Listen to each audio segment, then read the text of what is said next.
네, 스포츠 소식 알아보겠습니다. 김상희 기자와 함께하겠습니다. 어서 오십시오. 안녕하세요. 네, 자 월드컵 2차 예선전 남북 대결 오늘 오후 5시 반에 드디어 열리긴 하는데 네.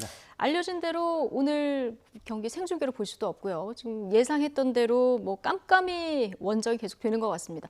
어제 도착한 선수들 뭐 했는지 이것도 전혀 파악이 안 된다면서요? 예, 나중에 파악이 됐죠. 나중에 예, 조금, 외신들도 예. 지금 세상에서 가장 특별한 더비가 네. 시작됐다 이렇게 타전하고 있는데요. 네, 웃어야 합니까? 네, 글쎄 말입니다. 네. 네, 깜깜이 남북 축구 일정이 시작됐다는 걸 어제 첫날 일정부터 우리가 이제 피부로 느끼게 됩니다. 어제 오후 1시 반쯤에 중국 베이징을 출발해서 우리 축구 대표팀이 평양에 도착한 게 4시 한 10분경이었거든요.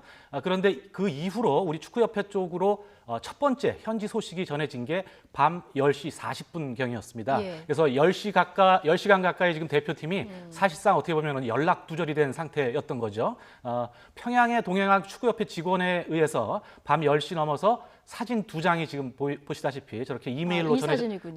이메일로 예. 전해졌는데 한 장은 벤투 감독과 이용 선수가 참석했던 현지 기자회견이었고요. 또 다른 한 장은 훈련을 위해서 경기장에 도착한 우리 선수들의 모습이었습니다. 이 사진도 사실은 그 축구협회 관계자가 현장에서 찍을 수가 없었기 때문에 아시아 축구연맹 AFC 경기 감독관이 찍은 그 사진을 어렵게 확보를 해서 네. 늦게나마 이메일로 축구협회에 보낸 거라고 합니다. 네, 요즘에는 웬만하면 실시간 방송하지 않습니까? 그렇죠. 이 실시간에 익숙한 우리 국민들 굉장히 답답한 상황인데 어제 첫날 일정도 계획대로 소화되지 못했다면서요? 그렇습니다. 어제 공식 훈련 일정도 애초에는 이제 공항에 도착을 하게 되면은 숙소에 먼저 가서 짐을 좀 풀고 여유를 네. 갖고서 이제 경기장으로 이동하기로 돼 있었는데요.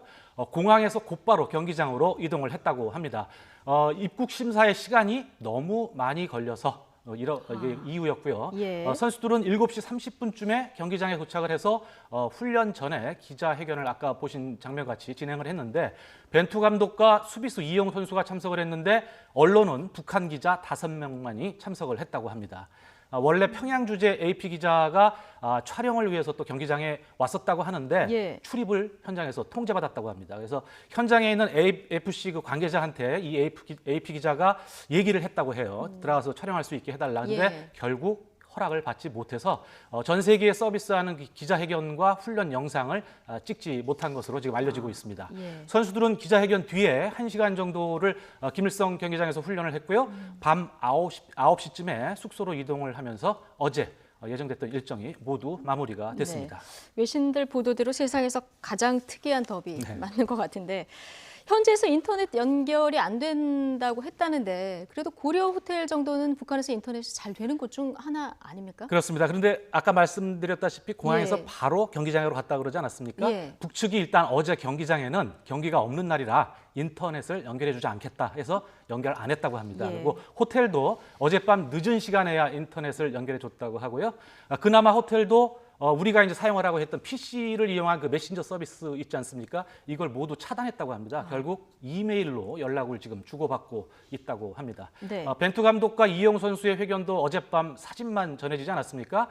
회견 내용, 답변 내용 이것도 오늘 아침에야 메일로 전해져 왔고요. 예. 평양에서의 그 남북 대결이 지금 그 29년 만에 열린다 이렇게 얘기들 하고 있지 않습니까? 하지만 월드컵 예선 중계를 우리가 못 보게 된 거는 1985년에 치러졌던 그 멕시코 월드컵 예선. 그때 이제 네팔에서 열렸는데 이때는 송출 기술이 부족했기 때문에 저희가 못 봤거든요. 네. 그 원정 경기 이후에 34년 만입니다. 그렇군요. 정말 안타까운 일인데 정부가 고려 호텔하고 정부 서울 청사를 각각 거기에 상황실을 마련하겠다 이렇게 이제 얘기를 해서 연결을 해보겠다 했는데 뭐 이런 상황이라고 하면은 뭐 별 소용이 없을 것 같은데요. 그렇죠. 문자로라도 경기 예. 상황을 빨리 좀 알 수 있게 해주겠다 이런 의도긴 했는데 영상은 우리가 빨라야 선수단이 귀국하는 17일 이후에나 우리 시청자들이 볼 수 있을 것 같고요. 귀국하고 나서요. 그렇습니다. 예. 그게 바로 인편을 통해서 영상을 우리가 전달받기 때문에 들어오는 길에 받아서 옵니다. 네. 그래서 사실 북한 축구협회가 응원단과 취재진의 비자 발급 문제를 당국이 협의할 부분이다 이러면서 우리 측에다가 일찌감치 알렸다고 합니다. 그랬으면 이제 통일부라든가 관련 부처 축구협회가 문제 해결에 좀 더 적극적으로 나섰어야 했는데 네. 북쪽의 이제 처분만 우리가 기다리면서 너무 소극적으로 대처한 게 아니냐 이런 비난이 지금 일고 있는 거죠. 예. 남아공 월드컵 때처럼 그 규정에 따라서 제3국 개최라도 우리가 좀 요구를 하면서 압박할 수도 있었는데 좀 안일하게 대처를 너무 했다. 안일하게 대처했다. 예, 그런 지적이 있는 겁니다. 네. 어제 그 대한체육회 국감장에서도 남북 모두를 성토하는 목소리가 터져 나왔습니다. 그동안 말을 아꼈던 여당도 비난의 수위를 높였는데요. 함께 들어보시죠.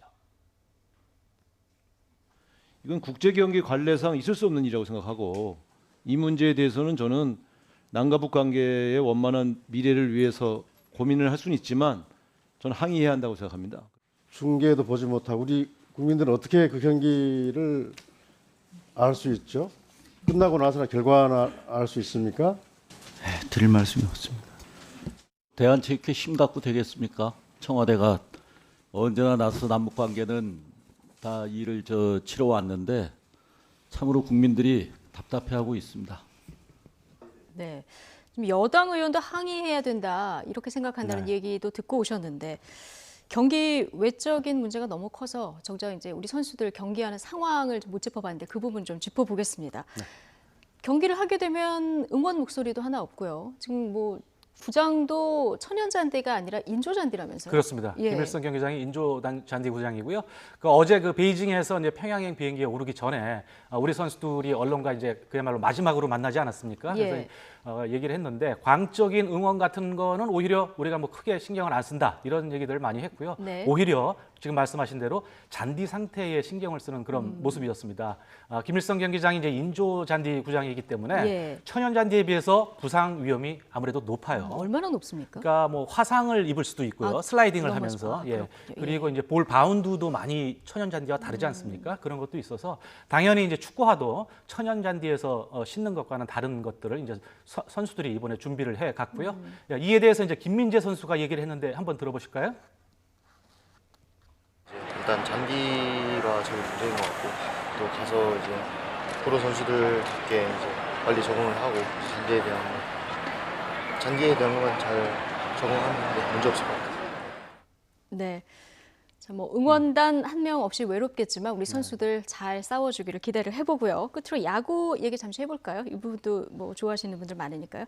어제 플레이오프 1차전이 있었는데요. 키움이 먼저 웃었죠? 그렇습니다. 어제 키움과 SK가 플레이오프 1차전 경기를 문학에서 가졌는데 연장 11회까지 가는 그야말로 대혈투였습니다. 예. 0대 0이던 그 연장 11회 초에 승부가 갈렸는데요. 키움이 김하성의 2루타로 2루 주자를 불러들였어요. 그래서 이게 결승점이 됐고요. 이어서 이정우 선수 그리고 센즈 선수가 추가 적시타를 터뜨리면서 3대 0이 됐습니다. 5시간 가까운 긴 승부에 마침표를 찍는 순간이었고요. 예. 김광현 선수, 구리검 선수 두 선수 선발로 나서서 어제 다 잘 던져줬는데 불펜 대결에서 키움이 한 수 위였던 것 같습니다. 키움은 일단 한국 시리즈 진출을 위한 79%의 확률을 잡은 셈이 됐고요. 반면에 SK 페넌트레이스 막판부터 지금 중심 타선의 부진이 이어지고 있는데 어제도 이게 좀 계속됐습니다. 예. 고민이 좀 깊어지고 있습니다. 오늘 2차전에서는 SK가 산체스를 그리고 키움이 최원태 선수를 선발로 올릴 예정입니다. 예. 자, 오늘 스포츠 소식은 여기까지 듣겠습니다. 김상희 기자였습니다. 수고하셨습니다.